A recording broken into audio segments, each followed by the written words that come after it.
పుల్కా వేసేసావు కాలుతోంది. ఇప్పుడు దాని మీద దీని వేసేస్తావా? మీద వేస్తాను మేడం. నీకు అది కావాలా కాడ పట్టుకుని? పర్వాలేదు మేడం, నేను చేస్తూనే వేస్తాను. ఓ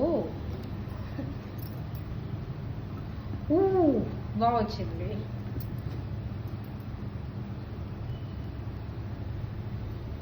దాని మీద వేస్తాను మేడం. దీని మీద వేసేసుకో.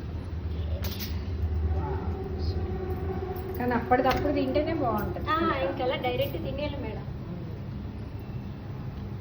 సో ఒక పుల్కా చాలా బాగా వచ్చింది. మీరు చూడొచ్చు, ఇలా ఇలా బాగా వెలిగింది అవుతుంది సైడ్ కూడా.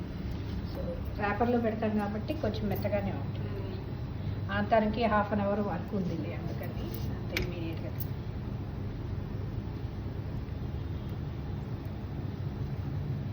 ఇంకొకటి వేస్తున్నాను. నాకు మడత రొట్టెలు వస్తాయి కానీ, అంటే చపాతీలు ఇలా పొరలుగా వస్తాయి కానీ ఇలా ఫుల్గా చేయడం రాదు. అవునా మేడం? అస్సలు రాదు. ఎన్నిసార్లు ట్రై చేసినా కూడా గందరగోళంగా ఉంటుంది. నేను ఒక్కొక్క దిక్కునికి వెళ్ళి